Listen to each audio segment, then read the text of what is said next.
Au-delà des faits politiques, des enjeux sécuritaires et du prisme misérabiliste imposé par une conjoncture structurelle, le Sahel reste et demeure une terre d'espérance et le ballon de toutes les opportunités.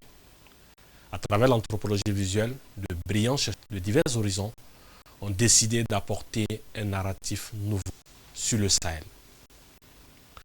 Fondé sur les réalités des communautés observées, les films issus des processus d'observation graphique se veulent factuels, sincères, humanistes et surtout alternatifs. Vous l'aurez compris, chers téléspectateurs, nous parlons du Sahel, de films et de narratifs. Et ça se passe sur Détroit TV. L'émission s'intitule Détroit Découverte. Et dans ce numéro, nous vous faisons découvrir un film, Djeneba. J'allais dire, une femme, Djeneba. Un film réalisé par Bata Diallo que nous donnons dans cette émission, produite avec le soutien du projet Sahel on Sahel et du laboratoire d'anthropologie visuelle collaborative de l'Université Yampo Wologem de Bamako. Détroit Découverte, émission numéro 2, c'est parti.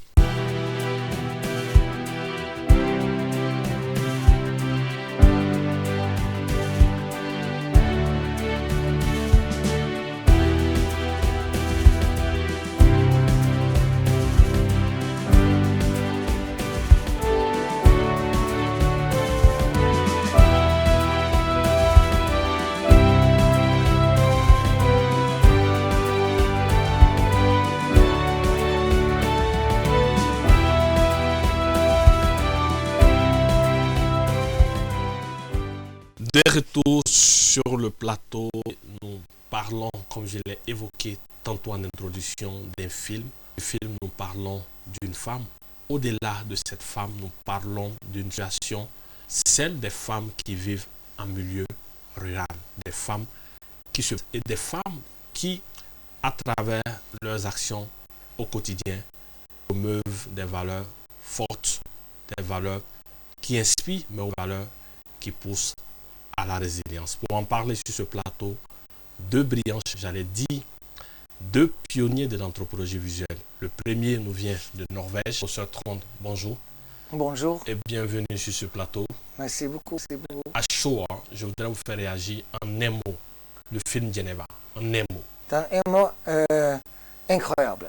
Incroyable. Professeur Lamine Bagayoko du Mali, professeur d'anthropologie visuelle, directeur du laboratoire visuel et collaboratif de l'université Yambo Wologem.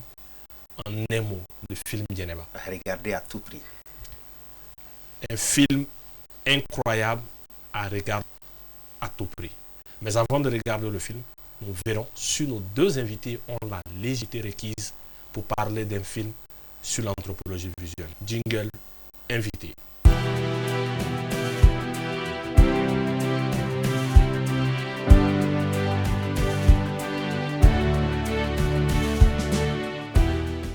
Professeur Sidlamine, si vous devez résumer le professeur Trond en un mot. Un grand chercheur de terrain. Un grand chercheur de terrain. On veut ce portrait réalisé par Koroto Mujira. C'est parti. Professeur d'anthropologie visuelle au département des sciences sociales de l'Université arctique de Norvège et cinéaste anthropologue, le professeur Trond a réalisé plusieurs films sur le nord de la Norvège et le nord du Cameroun. Son domaine de prédilection scientifique reste les thématiques portant sur la migration, les conflits, l'ethnicité et les arts. Depuis 1990, il navigue entre son pays natal, la Norvège, et les pays du Sahel comme le Mali, le Cameroun et le Niger. Son histoire avec le Sahel commence en 1990 avec son premier film sur les chauffeurs de mototaxi au Cameroun. Ce premier contact au Cameroun est sanctionné par une thèse de doctorat intitulée « Chez nous, on se débrouille », qui s'est fait l'écho des réalités de cette aire géographique de la ville de Gaoundéré au nord du Cameroun. À partir de 2006, le professeur Tron découvre le Mali suite à la création du master spécialisé en anthropologie visuelle. En appoint à ses interventions pédagogiques, il accompagne des jeunes chercheurs dans la production de leurs films. Depuis 2021, le professeur Tron coordonne les activités du projet Sahel on Sahel, qui met en réseau des universités de la Norvège, du Cameroun, du Niger et du Mali. L'objectif de ce programme de formation collaborative sur l'anthropologie visuelle est de créer les conditions permettant à des chercheurs sahéliens de prendre en main le narratif de la crise sahélienne à travers des films documentaires et des travaux de recherche orientés exclusivement sur les réalités du Sahel. Pour avoir écrit de nombreux articles sur le Sahel, participer à la formation de dizaines de chercheurs en anthropologie visuelle, accompagner la production de plus d'une centaine de films sur le Sahel et réaliser des films qui racontent avec objectivité les réalités des communautés sahéliennes, entre autres, Vivre avec Boko Haram, les maîtres de l'eau, le monde n'a pas changé. Le professeur Tron se présente aujourd'hui comme le plus sahélien des Norvégiens. Son amour pour le Sahel va au-delà de la recherche scientifique et de la production de films. Il s'inscrit dans une démarche participative qui consiste à raconter autrement le Sahel tout en donnant la parole aux communautés marginalisées.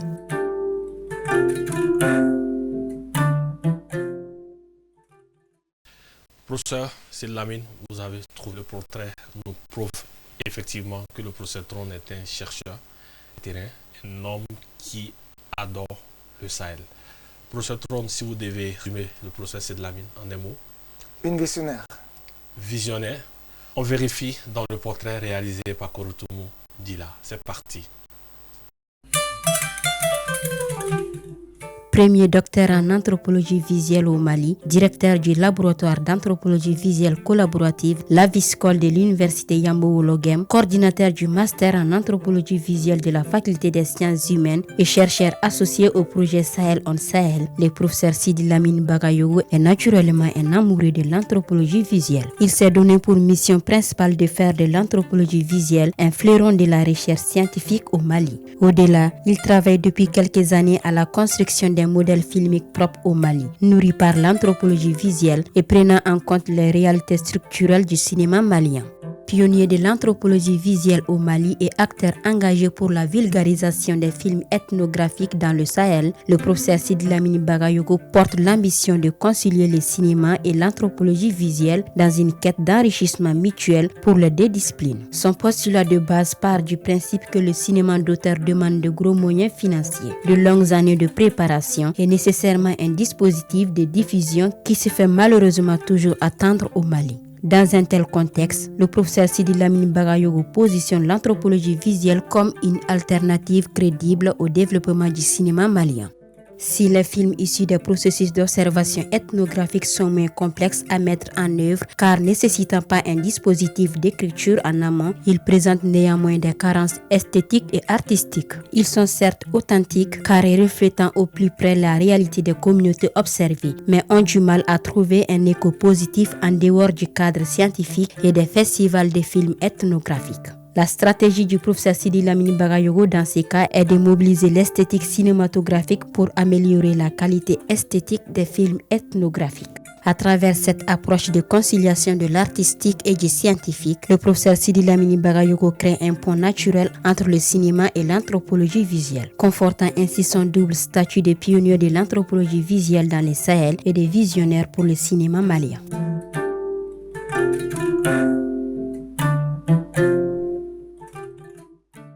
Voilà, vous l'aurez compris, nos deux invités se connaissent, nos deux invités partagent une même vocation. Nos deux invités sont des spécialistes en anthropologie visuelle, des spécialistes qui passent toute leur vie à découvrir les réalités de nos communautés. Et aujourd'hui, nous avons la chance de les avoir pour parler d'un film, un film fort, un film incroyable qu'il faut impérativement regarder. Et pour le regarder, nous vous offrons tout de suite ce petit extrait.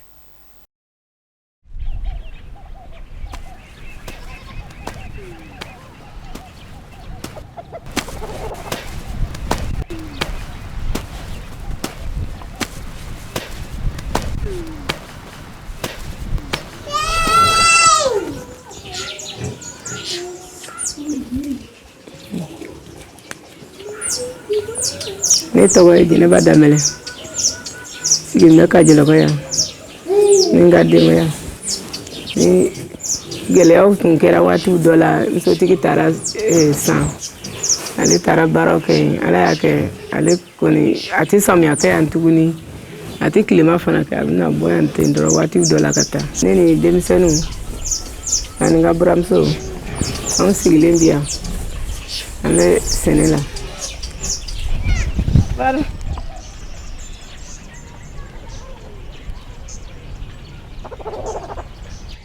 Juma bɛ pisaya. E nana ka basimatɔ ɲɔgosi la. Jɔn.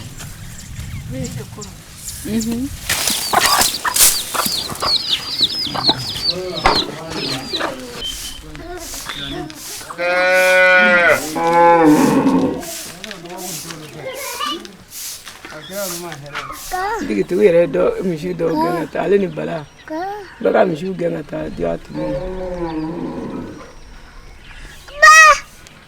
Jɔ Baba Lawa mun kɛ ŋiɲa ye mun kɛ ŋiɲa ye e yɛrɛ ka sagaw ni baw kɛ cogo filɛ furu la nin bɛ ja sɛnɛkɛla jumɛn ye n'an kɔni fɔra daba minɛna ka ban o y'a minɛni de ye dɛ ni kɛlɛ ma dabila a tɛ dabila.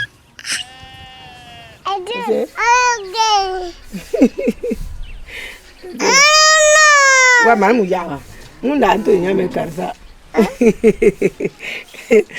da an to da hali ɲɛ pase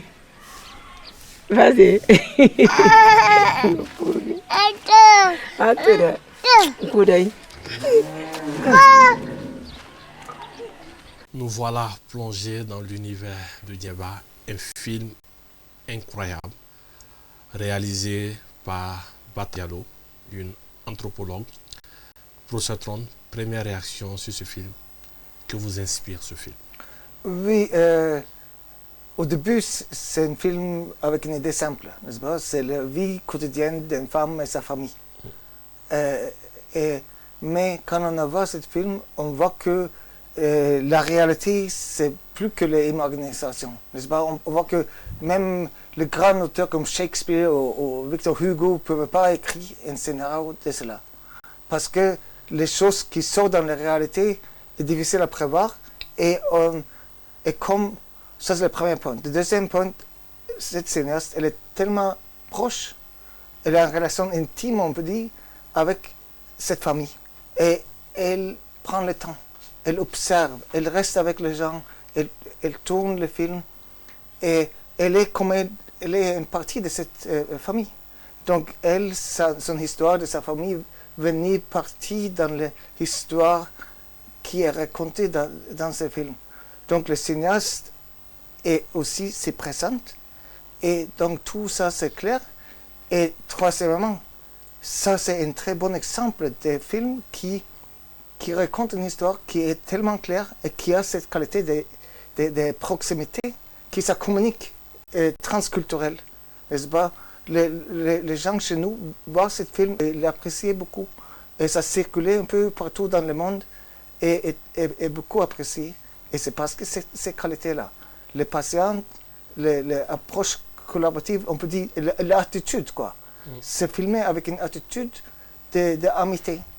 Et ça sort, cette amitié sort de l'ordinaire. De l'ordinaire, n'est-ce pas? Oui. Alors, professeur Sidlamine, ce film est présenté comme un film référence dans le cadre du programme de formation en anthropologie visuelle collaborative dans le Sahel. Qu'est-ce qui donne à ce film cette légitimité? Qu'est-ce qui fait la particularité de ce film, j'allais dire? Parce que ce film comporte tous les éléments de l'anthropologie visuelle collaborative. C'est-à-dire la simplicité, c'est ça la grande différence entre les films documentaires de création, d'autres films documentaires de création, d'autres films d'héritage, parce que le chercheur anthropologue ici a tout le temps, il a tout son temps. On voit que Bata a tout son temps, elle n'est pas pressée, elle se mélange à la population, donc elle crée l'intimité, elle crée la proximité. Donc Djenaba oublie pratiquement, pas seulement Djenaba, même les autres acteurs du film oublient pratiquement la présence de l'anthropologue, tellement que l'anthropologue se fond avec la population. Donc, il y a la simplicité, il y a la proximité qui est créée, il y a l'intimité qui est créée avec la communauté. Donc, obligatoirement, les films fonctionnent, c'est une représentation du réel. On voit que comme si on était là dans ces villages cardio-locaux avec Djeneba, on voit les activités agricoles comme nous étions côte à côté d'elle, on était en train de faire, on voit comme on était à côté de ces vieilles personnes, j'allais dire femmes et hommes. Donc nous sommes presque impliqués dans le quotidien de Djeneba grâce à Bata. Donc c'est une référence ethnographique par sa méthode, par sa description. Donc c'est une référence anthropologique par son humanisme à s'insérer dans cette communauté. C'est pour cela ce film est une référence et ce film est montré à toutes les générations de la même manière que ce film a fait le tour du monde des films ethnographiques, des festivals de films ethnographiques. Alors, professeur Trond, qu'est-ce qui fait le charme, selon vous? Qu'est-ce qui fait le charme de ce film? Moi, j'évite de m'exprimer sur ce film, mais j'aimerais que vous nous dites, vous qui êtes un naturaliste, qu'est-ce qui fait la beauté de ce film? Non, la beauté de ce film, c'est ce que je viens de mentionner, c'est ce sentiment qui s'approche d'une vie et on voit les gens fiers, on voit les gens qui vont ensemble, qui se rigolent, on voit les plaisanteries entre les peuples et les mariés, on voit beaucoup d'aspects ordinaires, on peut dire, mais ça nous parle directement, mais c'est une vie qui, on sait, est représentée avec une distance. Ils sont peut-être pauvres, ils sont marginalisés, etc. Mais là, on voit que donc la vie est dure, mais la vie est aussi belle, quoi. Exactement. Exactement, professeur Sidlamine. Oui. Dans ce film, on voit la pauvreté, l'extrême pauvreté, mais dans la dignité. Alors, est-ce que ce film, aujourd'hui, au-delà du quotidien d'une femme ou du quotidien d'une famille, ne pose pas le débat sur des sujets fondamentaux tels que, en premier lieu, si vous voulez, la situation de la femme en milieu rural ou la tactique aujourd'hui de la crise entre les éleveurs et les agro-pasteurs. Dans cette séquence, elle arrive avec subtilité à poser le problème. Oui, mais Madame Bata arrive à poser tous ces problèmes, mais c'est d'abord la stratégie esthétique des Bata qui nous fait oublier tous les côtés négatifs qu'on peut avoir dans les milieux ruraux sahéliens. C'est-à-dire, dans un premier temps, on voit que Bata a décidé d'un point de vue stratégie esthétique de montrer toute la beauté du Sahel pendant l'hivernage. On sait l'homme partout extrait, n'est-ce pas, sa subsistance de la nature. Donc cette nature qui peut être aussi pas mal pendant la saison sèche, n'est-ce pas, avec un peu de sable, un peu de couleurs, je vais dire un peu orange, jaune, mais avec ce début d'hivernage que Bata montre avec la beauté naturelle de la femme, parce qu'on va dire que c'est la nature même qui a fait que la femme est un être esthétiquement joli, avec l'enfant aussi. Mais Bata choisit de montrer les champs, de montrer les paysages. Ces paysages, c'est à travers la verdure, c'est à travers la terre qu'on creuse avec les outils très rudimentaires. On peut voir que ça, c'est la difficulté. Mais c'est leur façon, c'est une façon de vivre. C'est une façon, forcément, si ils ont des machines, des chariots, ce serait bien. Mais avec ça, les populations de ces villages arrivent à tirer leur épingle de jeu. Mais aussi, on voit que Bata présente différentes facettes de la vie, n'est-ce pas, de façon très intelligente, comme vous l'avez dit, de façon très subtile, n'est-ce pas. Des chèvres, on voit des chèvres qui rentrent dans un champ, ça c'est une catastrophe, n'est-ce pas, de façon générale partout quand les agriculteurs voient les animaux rentrer dans leur champ pour paître. Mais elle explique de façon, c'est son actrice qui explique, hein, mais Bata fait faire voir ça à travers son image, son talent de réalisatrice et anthropologue. Comment est-ce que la dame explique de façon aussi intelligente, sans vexer, que normalement les animaux devraient être maintenant pas en captivité, mais quand même être gardés pour ne pas brouter dans les champs des paisibles paysans. Donc de cette même manière aussi, on voit par une forme d'analogie, par une forme de métaphore, comme le professeur Tron vient de le dire, que tous ces conflits-là qui sont des conflits latents, mais qui sont, ces conflits s'évaporent avec l'intelligence humaine, avec la communication intracommunautaire. Et cette communication intracommunautaire est montrée à travers les films, à travers ce qu'on appelle les senenkuya, c'est-à-dire le cousinage plaisant entre différents peuples, entre différents groupes ethniques ou entre différents noms de familles, par exemple au Mali. Donc des questions d'identité, des questions d'ethnicité, des questions d'agriculture, de paysannerie. Donc toutes ces questions sont montrées à travers ces films de façon très intelligente, de façon très subtile. C'est pourquoi c'est un film à regarder et voir par des générations d'étudiants, mais par toute la population sahélienne. Voilà, chers téléspectateurs, c'était là les propos introductifs de nos deux invités. Vous l'avez compris, c'est certainement ceux qui ont regardé à plusieurs reprises ce film. Écoutons à présent la réalisatrice. Elle sait déjà que voilà, Lydie travaillait à Bamako, on se connaissait, j'avais déjà été avec Lydie. Donc là, je lui ai expliqué le projet. Et c'est là que Dino me dit, mais les filles, elles vont travailler au Tarawa Baraka ou Seginagana pour là. Oui, ce qui était vrai. Donc là, quelque part, ça c'était un peu, lorsque les étudiants, lorsque nous arrivons juste dans le monde des recherches, on commence à stimuler sur la vie des gens, ou je ne sais pas, c'est-à-dire à nous imaginer, à imaginer des choses, à faire la théorie là-dessus, et puis en pensant que voilà, c'est ce que moi j'ai écrit, ce sera ça. Mais sauf que les théories et la vie pratique font deux. Donc là, je suis partie. Donc ce n'était plus qu'est-ce qui a changé dans la vie que de Lydie, mais c'était dans quel environnement vivait Lydie. Et j'ai été vraiment fascinée par Djeneba. Donc le film s'est porté sur toute la famille. Du moment que je n'étais pas allée avec Lydie de faire un film sur Djeneba, donc je ne savais pas où commencer.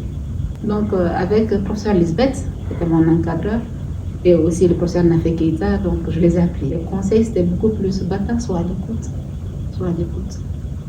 Et là, quelque chose va s'offrir à toi. Sois à l'écoute. Observe. Tu es là déjà. Donc c'est bon.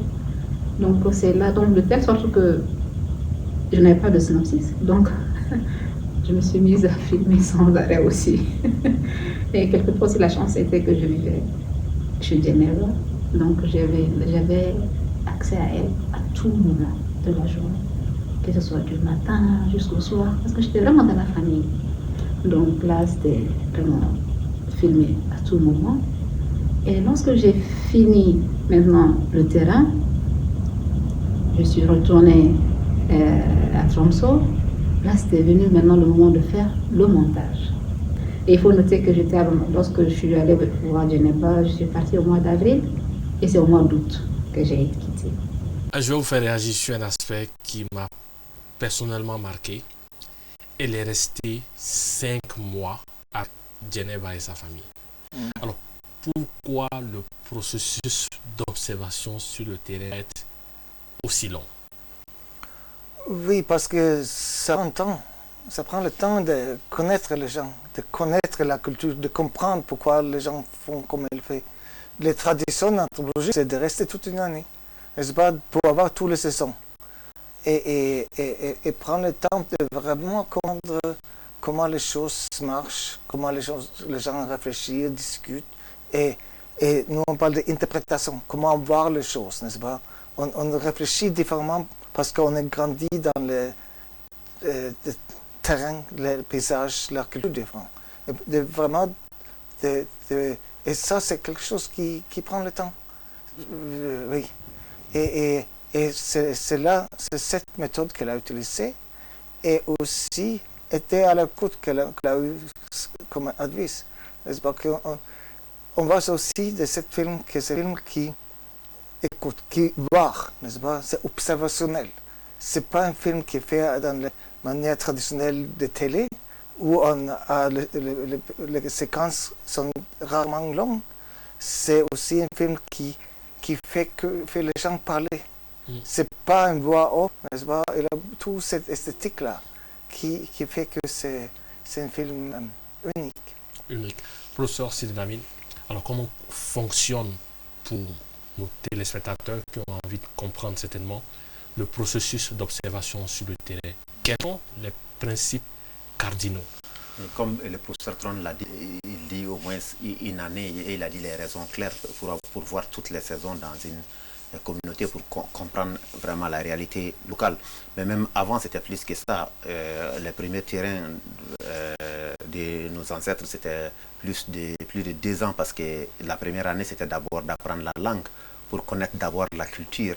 Donc, c'est obligatoire. Faites de rester les différentes étapes en anthropologie qui ne sont pas les étapes en anthropologie classique, ne sont pas différentes.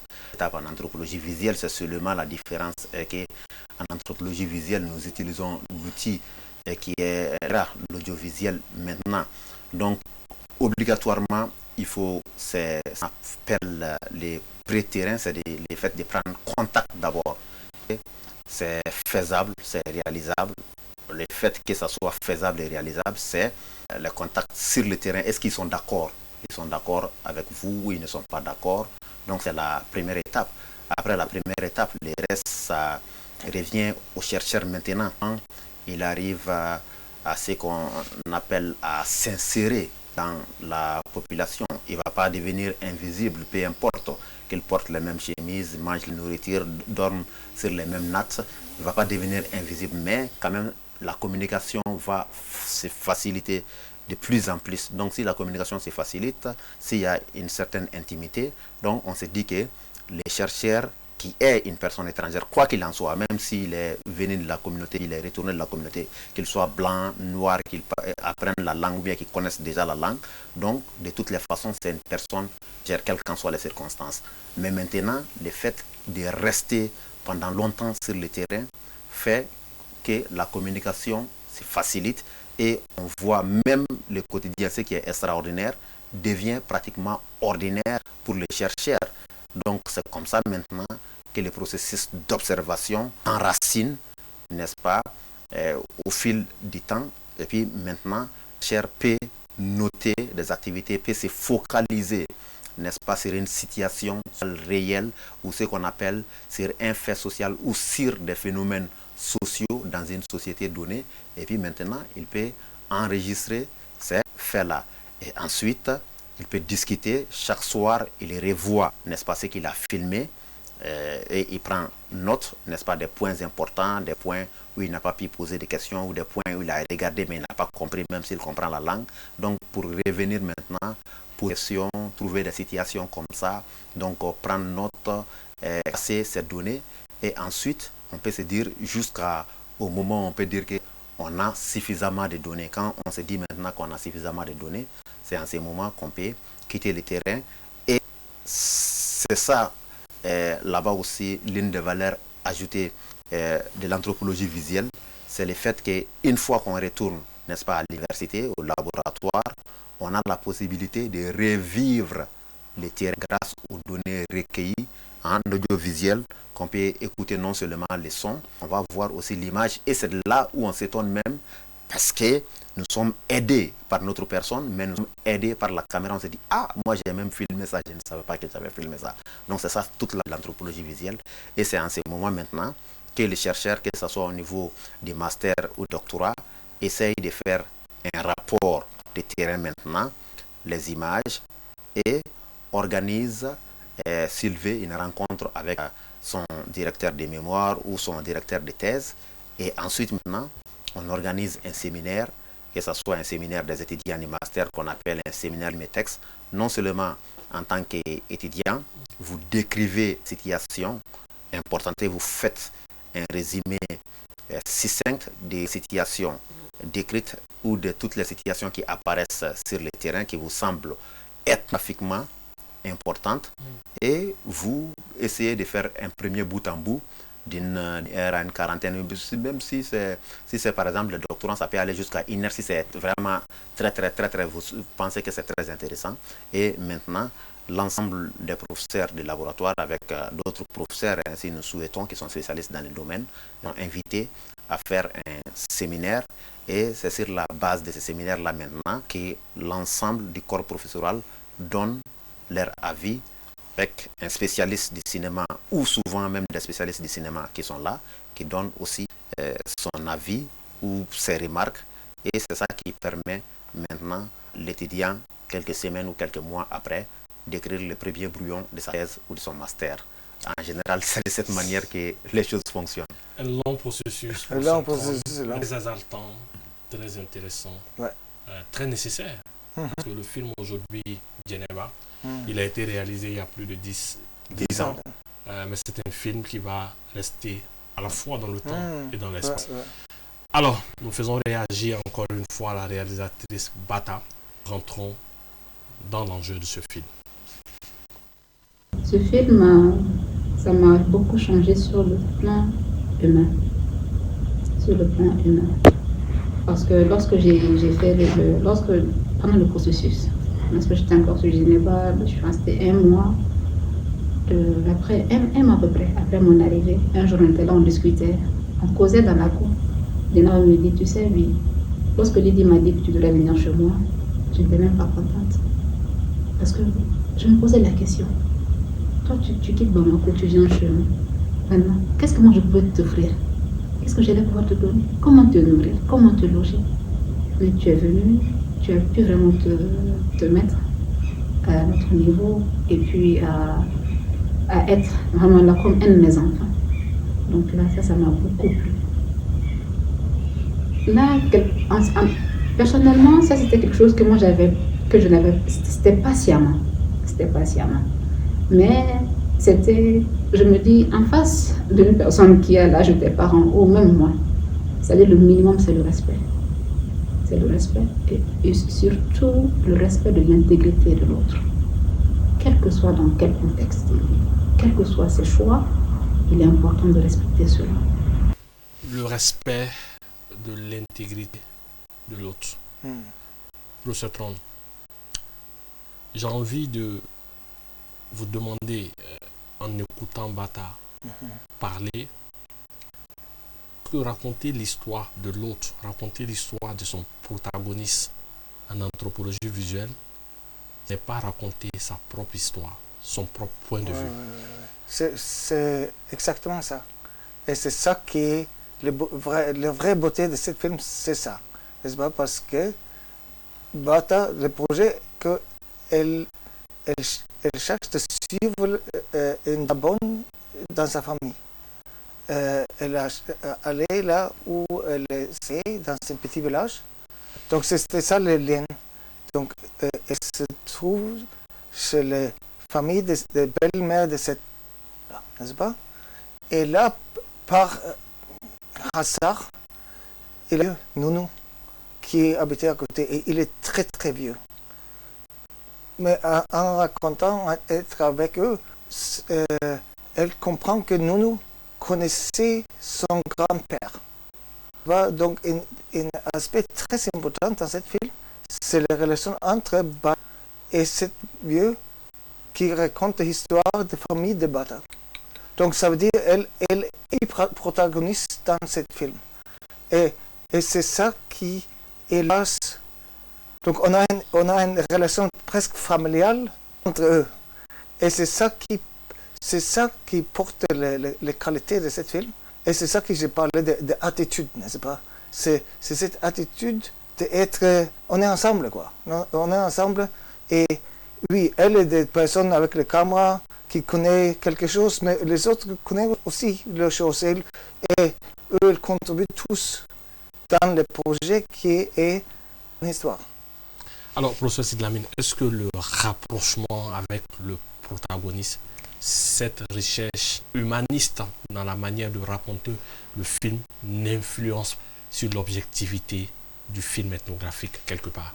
Au contraire, ça renforce l'objectivité du film parce qu'en voulant raconter l'histoire de l'autre, on sait sans se rendre compte. C'est ce que Bata a dit très intelligemment, c'est-à-dire lorsqu'elle est partie sur le terrain, elle a voulu faire un film sur la vie Oui, de Lydie, qui est l'ancienne aide ménagère de leur famille, pour voir comment la vie en milieu urbain et sa vie quotidienne en milieu rural. Et elle arrive, elle voit Djeneba, n'est-ce pas, dans la même famille. Djeneba dit que le film est terminé lorsque vous racontez la vie de quelqu'un dans le milieu urbain.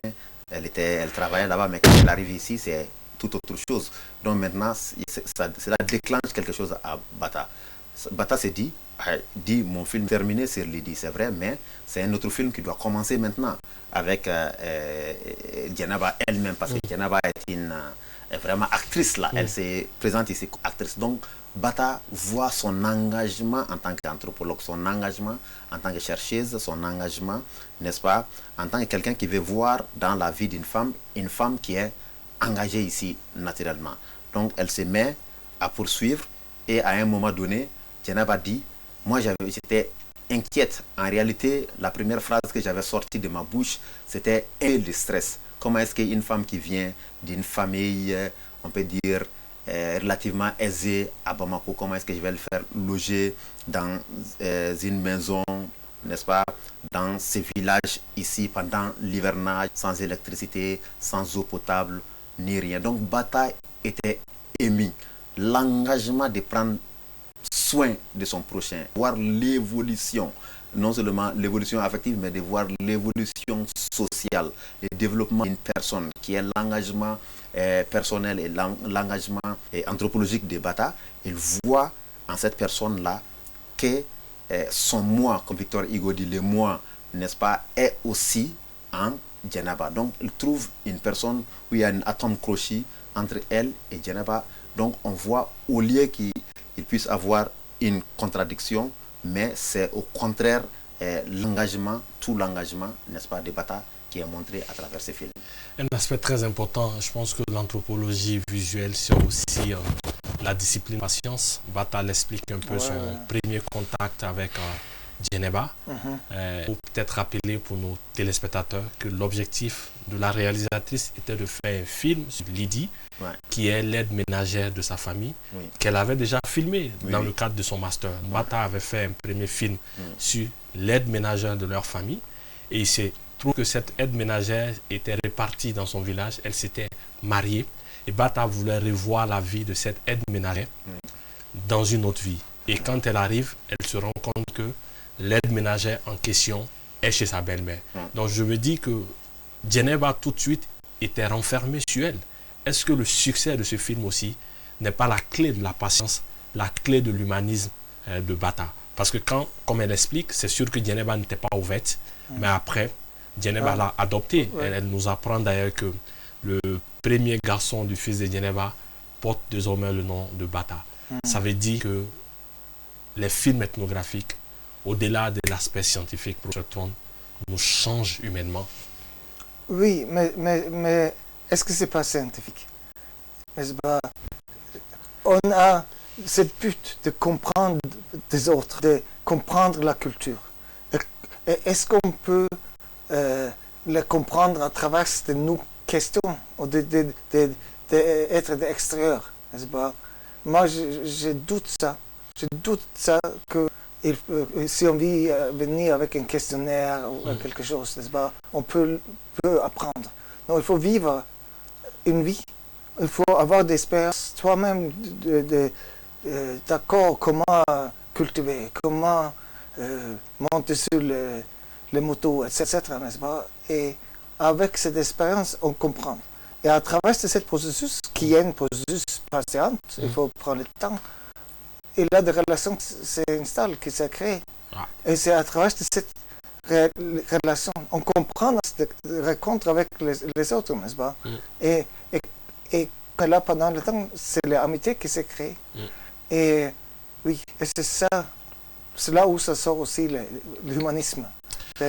Professeur, j'ai envie de faire réagir encore une fois Bata, mais en deux mots, est-ce que l'anthropologie visuelle, c'est la discipline de la patience, de l'adaptation et de la résilience? Oui, il y a tout ça, parce que pour suivre la démarche scientifique, vous êtes obligé d'avoir tout ça. Donc, quelqu'un qui veut faire la découverte scientifique dans n'importe quel domaine sur les sciences humaines, il faut être obligatoirement patient, il faut être humain, donc aimer.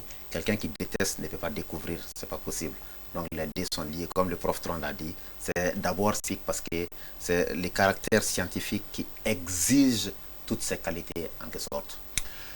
Nous faisons réagir encore une fois Bata. Bata qui est actuellement à Tromsø, en Norvège. Nous avons eu l'opportunité de la rencontrer et nous vous livrons un court extrait de Bata. Au-delà de comment on appelle, de la recherche, le dilemme de quoi partager, quoi ne pas partager.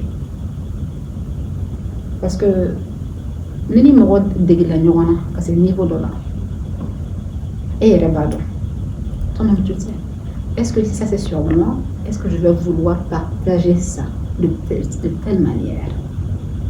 Donc là ce dilemme éthique souvent ça nous échappe, mais sur ce plan vraiment j'ai essayé de vraiment d'avoir beaucoup de retenue là-dessus. Donc tout ce que je montrais dans le film, tout ce qui était là, je le partageais avec Geneva. Ça a été dit, ça a été fait. Nia, qu'est-ce que tu en penses? Parce que moi je l'appelle Nia, parce que son nom c'est Geneva, mais ses enfants l'appellent Nia. Donc moi aussi de tout le temps je l'appelle Nia. Donc je l'appelle, je dis Nia, ok, il y a cette partie-là du film, ça se dit, ça se fait. Qu'est-ce que tu en penses? Chaque fois elle me disait, parce qu'elle ne m'appelle pas non plus Bata, elle me dit Bi, comme on m'appelle à la maison. Elle me dit, Bi ici, mais il y a quelque chose donc il ne serait-ce que cette confiance, c'était, il me fallait vraiment, il me fallait faire ce montage-là et aussi faire le travail dans le plus grand respect de sa personne, de son environnement et de sa vie. L'éthique. Que vaut l'éthique en anthropologie visuelle? Oui, c'est basé sur l'éthique, n'est-ce pas? Dans le sens que si on parle d'éthique, c'est de projeter notre film, n'est-ce pas? Comme on s'est basé sur le savoir partagé, on sait les limites où on peut aller pour projeter les choses, n'est-ce pas? On sait que qu'est-ce que les gens veulent ou pas. Mais bien sûr, on a des contrats, etc. là. Mais moi, je me dis que l'éthique est basée sur les connaissances. Une éthique sans connaissance et compréhension, ça se fait pas, quoi. Donc, et c'est ça le but de notre activité, c'est de comprendre pour aussi être les humains qui peuvent avoir un comportement de morale et d'éthique. Professeur Dlamini? C'est ça la particularité de l'anthropologie, c'est vrai, toutes les universités ont leurs considérations éthiques qui dépendent, n'est-ce pas, de l'aspect culturel des localités ou des universités, mais quand même l'aspect éthique est pratiquement universel pour toutes les sciences. Mais la particularité de l'anthropologie et de l'anthropologie visuelle est surtout que vous allez voir, normalement, on dit d'un point de vue éthique, comme il a dit, l'éthique c'est un tout, hein, c'est la base. D'un point de vue éthique, l'anthropologue ne doit pas prendre position. Mais c'est seulement à minima. Par exemple, si c'est l'humain qui est en cause, l'anthropologue est même obligé au contraire de prendre position pour les faibles, les opprimés, les défavorisés, ainsi de suite, ainsi de suite. Donc pourquoi l'éthique même est au cœur du projet anthropologique, le fait de protéger l'autre et l'autre qui se trouve être aussi humain comme nous. Donc l'éthique est centrale en anthropologie, ainsi en anthropologie visuelle, parce que chez nous, la particularité en anthropologie visuelle, c'est que on ne peut pas être anonyme du fait que c'est déjà l'image. Donc c'est pour cela qu'il y a toujours une co-construction du savoir anthropologique, parce que c'est le résultat qui est le cinéma, les résultats qui est. Donc il y a l'éthique même au début du projet anthropologique et à la fin, car nos résultats ne peuvent pas aller ailleurs sans avoir le consentement de la personne ou des personnes qui ont été au cœur de la réalisation de ces résultats. Alors, je voudrais vous faire réagir sur une séquence du film, une séquence très importante. C'est une séquence entre Geneva et le Peul sur la moto. On suit l'élément et nous revenons pour le débat. Si ça, elle a vu musique qui a été son habit de doga frola badu, oui du moué. Avec bas, avec de du frola, avec du amoka fro du, il fallait du moué. Jaka bibo. Ah? Jaka bibo. Ah, j'ai jaka bo bakaiwa. Afora ke kadamo na kata jaka bo. Jaka fororo. Oh, yote. Barato. Ay, fait, anga chokoro bako. Ko misi tigi flako ni. Ko jahana ma blode do. Atadon. Abita genge jahana ma ko wora ko mo to be abita glo. Atado ji yoro. Abe senena. Misi abita mi. Abita ge. Abito foro kono ka kata mi. Amara to foro kono ko ni. Ay abito foro kono ka mi. Dio ke doro shini ala bita yininga. Alo. Ala. Ala ta ko ni. Na itara mo ko ka foro du. Ale tate an tate. Ataro de. Atado. Ya ye foro da ka sene. O tigi ta e foro. Ayame ala feo. Ala yɛrɛ de ko mɔgɔ ka sɛnɛ kɛ. A y'a fɔ. Ala y'a fɔ. Ala y'a fɔ dɛ. Ala m'a fɔ dɛ. Ala y'a fɔ, ala ko. Nka ni i bɛ daba gɔrɔsi, ala kɔni sɔnna o ma. Nka n'i ye daba bila ka don foro kɔnɔ, k'a ɲɔtigi ka foro dun, e dun m'a sɛnɛ. I donna gasi la wa sini ala bɛ e ɲininka. Mɔgɔ min a ti dun kɔni. Misi ta ye. Kɔnɔ ta ye. Ayi dɛ musi ta tɛ yen kɔnɔ ta bɛ yen ayi mɛnɛmɛnɛni ani bubagaw olu ta bɛ yen nka musi ni ba sisan musi bɛ ta bɛ yen kuma bɛ sɔrɔ a tigɛra ka ta foro la ka bɔ yan musi y'a sɛnɛ nka musi t'a dun nka i bɛ taa min sisan i bɛ taa yɔrɔ jumɛn. An bɛ taa Simaso. Yɛrɛ kɔni kamalenba yɛrɛ. Kamalenba maɲɔ. Ni cɛkɔrɔba. Amadi kɔni a ye kɔrɔba. E ye cɛkɔrɔba e ye npogotigini furu sisan e ko e ye cɛkɔrɔba. Jimi npogotigi. Npogotigini. Mara mun npogotigini tɛ yan. A ma furu sisan. E bɛ e de npogotigi. Mara mun kɔni denmisɛnnin fitinin sisan. Denmisɛnnin fitinin tɛ. Ok.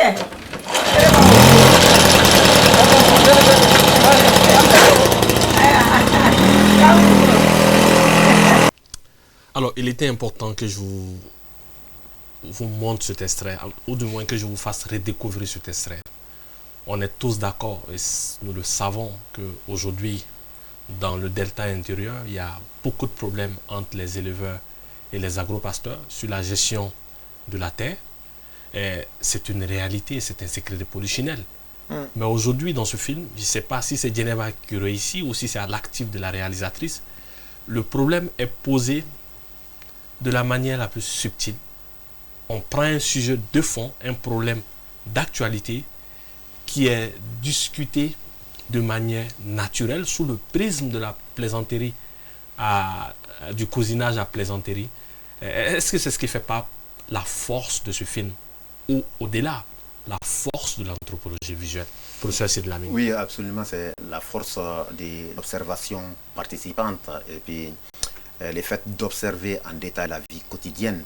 Et donc on peut dire que c'est indubitablement le talent de la réalisatrice à son calme, sa patience, c'est surtout sa patience, n'est-ce pas, à capturer, n'est-ce pas, beaucoup d'aspects de la vie quotidienne comme ça, mais elle est tombée heureusement sur le cousinage plaisant comme vous êtes en train de le dire.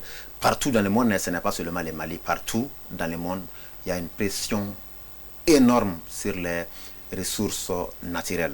Et pourquoi une pression énorme sur les ressources naturelles? Parce que la démographie s'est beaucoup augmentée partout.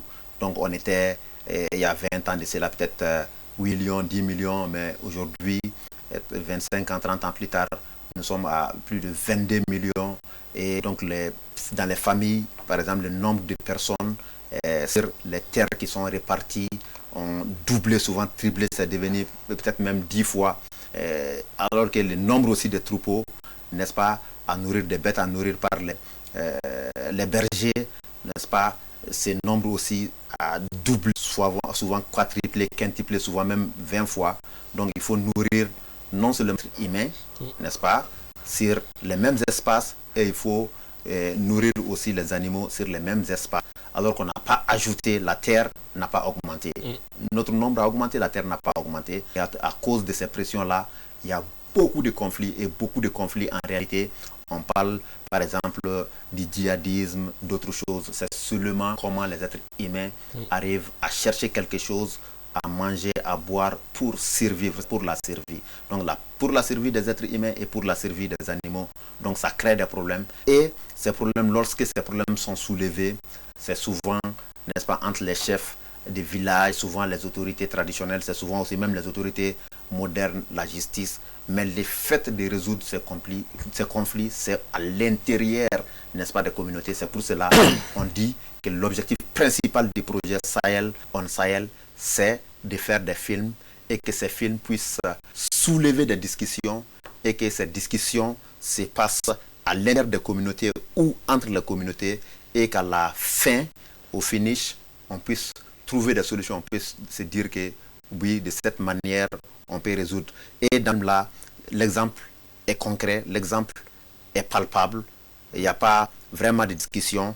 La dame, elle avait ce problème sur son cœur, Djeneba, n'est-ce pas, le fait de dire que les chèvres ou les bœufs, n'est-ce pas, des bergers viennent dans son champ, ça ne l'appelait pas, mais son voisin qui est le berger, il n'a aucun problème personnel avec les bergers. Au lieu d'aller se plaindre, il a l'occasion de dire que les bergers, n'est-ce pas, ce sont des personnes, des malfaiteurs. Et il le dit en rigolant, en passant par ces relations intercommunautaires, ces relations entre deux communautés, c'est-à-dire la communauté des Mienga ou des Bobo qui sont des cousins avec les piles. Donc, elle dit ce qu'elle veut, même si c'est des propos souvent un peu violents. Et l'autre aussi profite pour se défendre, même si sa défense est faible. Au finish, Djeneba a le dernier mot, parce que Djeneba arrive à dire que oui, vous avez raison. Dieu a donné, la nature a donné la part des animaux, mais c'est lorsque on prend la part des humains que vous devrez laisser les animaux. Mais au moment, n'est-ce pas, là où nous cultivons, au début de l'hivernage, ce n'est pas le bon moment de laisser vos animaux, prendre de vos animaux pour que nous puissions avoir une vie, n'est-ce pas, communautaire apaisée.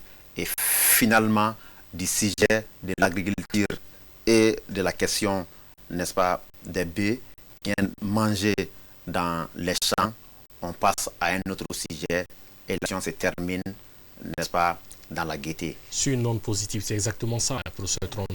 Est-ce que l'anthropologie visuelle aujourd'hui n'est pas une discipline qui permet aux États du Sahel de poser leurs problèmes autrement, de déclencher des alternatives de solutions, mais aussi de créer une certaine cohésion dans le règlement des conflits? Oui, c'est un peu ça notre but, c'est un peu ça l'envie. C'est pas de développer cette méthodologie qui est basée sur l'amitié. On voit ici, n'est-ce pas, que oui, il y a un conflit, on peut dire, entre cette monsieur Peul et on leur en plaisant, n'est-ce pas, dans les plaisanteries, il trouve une solution. On ne sait pas qu'est-ce que la solution est, mais on sent que lui, il réfléchit, n'est-ce pas? Et il a compris. Et nous, on a compris aussi. Et ça, c'est... Bata était aussi un ami là-bas, n'est-ce pas? Elle est aussi comme eux, n'est-ce pas? Elle était entre eux. Et eux, ils ont accepté qu'elle filme. Même en conflit, on peut dire, n'est-ce pas? Et ça, c'est les solutions locales de résoudre un problème dans les traditions ouest-africaines, on peut dire, n'est-ce pas? Et tous les conflits, il faut qu'on trouve des solutions traditionnelles. Il faut trouver les mécanismes qui se trouvent dans les sociétés pour résoudre les problèmes. Exactement. Les problèmes, ça ne résout pas ailleurs, quoi. Donc, et c'est pour cela cette approche anthropologique a cette force, n'est-ce pas, qu'on vit avec, on est conscient comment on raconte les histoires de la situation, et ça peut être les histoires qui est tellement importante à monter aux gens au pouvoir pour qu'ils réfléchissent sur leur initiative. Et ça, c'est un des buts de notre activité. Et ça nous ramène à la séquence sur les secrets inavoués de ce film, professeur Sidi Lamine. J'ai comme l'impression que Bata, à travers cette mise en scène, en choisissant de montrer cette séquence juste dans le film, nous invite au dialogue pour régler les problèmes. Oui, bien sûr. Et c'était pour dire que ça, c'était quand même sa recette, même si, voilà, on peut dire que c'était sa recette, c'est une recette proposée, non seulement aux communautés PL et puis aux communautés paysannes, mais c'est proposé aussi à la communauté locale au niveau du village où les films ont été tournés, mais ça a été proposé à tous les Mali. Et comme le professeur Tron vient de le dire, ça a été proposé à tous les Sahel, parce que partout dans les Sahel quand même, il y a ce genre de conflits entre agriculteurs et de façon générale. Et ces conflits vont vraiment très très loin. C'est des conflits qui vont très loin. Donc s'il y a la possibilité vraiment de résoudre ces conflits en jouant sur les cousinages plaisants, en jouant le cousinage entre des communautés, donc c'est tellement formidable. Ça peut être utilisé par des ONG, ça peut être utilisé par des autorités de l'État, comme ça peut être utilisé par des autorités traditionnelles aussi au niveau local, mais en projetant aussi surtout ces films dans qualité, ça peut déclencher le débat, la discussion, et dans cette discussion-là, on peut apprendre une autre façon de faire là. Donc c'est comme ces films, c'est une forme, une sorte d'encouragement, mais c'est une leçon pour le monde entier de dire comment on peut résoudre des problèmes sans faire des problèmes. Professeur Tron, un secret de polichinelle encore sur ce film, c'est un film qui a résonné au-delà du Mali. Oui. Ça a été envoyé, vu un peu partout dans le monde. Et je crois qu'une des histoires qui nous a fait beaucoup réfléchir, c'est que cette film a été projeté dans Papouasie-Guinée. C'est pas l'île qui se trouve au nord d'Australie, dans les forêts du pluie là-bas, dans quelques villages. Et là, c'était projeté, et c'était un anthropologue qui a voyagé là-bas, qui a amené cette film. Et les gens ont pleuré en le film. Et là, leur réaction, c'était que c'est pour la première fois, ils ont vu un film qui présente leur vie. Qui présente leur vie. Exactement. Et on ne peut pas imaginer presque une distance plus loin dans le monde entre le Mali et l'Australie et Papouasie-Guinée. Surtout pour les aborigènes des Noirs. Et ça dit quelque chose avec la qualité de ce film. C'est des humanités qui sortent. Et c'est une vie reconnaissable par les gens aussi, jusqu'à là-bas. Voilà un film fort qui a traversé le monde entier, qui véhicule un message fort et qui nous interpelle sur la nécessité de dialoguer pour résoudre nos conflits.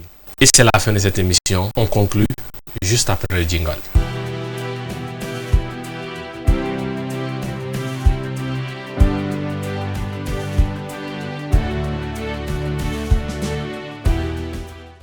Voilà, professeur Sidlamine, en conclusion, est-ce qu'il peut changer la situation des femmes en milieu rural? Même si le film ne change pas directement la situation des femmes, mais quand même est un message fort de conscientisation et qui renforce les femmes partout au Mali, que ce soit en milieu Mienga, mais qui montre que les femmes ont un rôle important. Contrairement à ce que les gens pensent, que les femmes sont dépendantes dans les familles, c'est pour cela qu'elles restent dans les mariages même si elles ont des difficultés. C'est tout le contraire, le film nous montre tout le contraire. Les femmes restent dans les mariages seulement pour des raisons de solidarité. Elles veulent construire des familles, elles ne veulent pas casser des familles. Sinon, les femmes sont même plus fortes que les hommes parce que non seulement elles cuisinent à la maison, mais elles sont aussi des piliers dans les champs. Et on voit cet universalisme dans les films. C'est ce que je dis toujours, le film a un langage universel, mais là, c'est un message universel qui est donné. La femme, c'est la mère de l'humanité, mais ce n'est pas seulement le fait de donner la vie à travers la naissance des enfants, mais c'est de donner aussi la vie en donnant la nourriture à travers le travail qui libère. Professeur Tron, en quoi pour conclure, un film de ce genre peut changer la perception occidentale sur la femme malienne ou la femme sahélienne? Oui, je crois. Et je crois bien que le mot de Sidi Lamine Bakayoko est vrai, n'est-ce pas? Parce qu'on voit, on s'accroche, on sentit qu'on connaît cette femme, n'est-ce pas? C'est pas seulement à travers des logiques ou les facts ou les causes factuelles qu'on comprend, mais aussi à travers des sentiments, n'est-ce pas?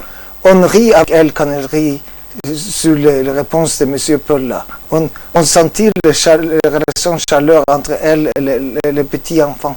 On sent les souffrances, n'est-ce pas, quand on cultive, etc., etc.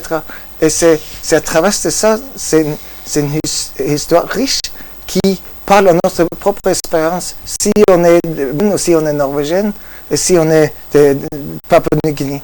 Et là, c'est une autre manière de comprendre que à travers ces logiques, ou à travers les factuels, quoi. Et là, on voit que oui, c'est la souffrance, mais c'est aussi une vie très riche, à beaucoup de très beaux qualités. Et la vie a beaucoup de côtés qui fait plaisir. Et ça, c'est un message très important de voir, de communiquer aux pays européens qui pensent que le Sahel, c'est la pauvreté et la violence. C'est presque tout qu'ils savent, n'est-ce pas? Voilà, chers spectateurs, qui met fin à cette émission. Une émission produite avec le soutien de l'Université Arctique de Norvège, à travers le projet Sahel On Sahel et le laboratoire d'anthropologie visuelle collaborant avec l'Université Yambo-Ologem de Bamako. Nous avons été très ravis de vous faire découvrir ce film. Le film vous est présenté en exclusivité tout juste après cette émission sur D3 TV. Bravo à Bata pour ce film, bravo à Djeneb, à toutes les femmes du Sahel qui continuent de nous inspirer à travers leurs capacités. Merci d'avoir suivi D3 TV. Restez connectés pour d'autres films, pour d'autres émissions échantes, instructives sur un Sahel qui bouge et se construit.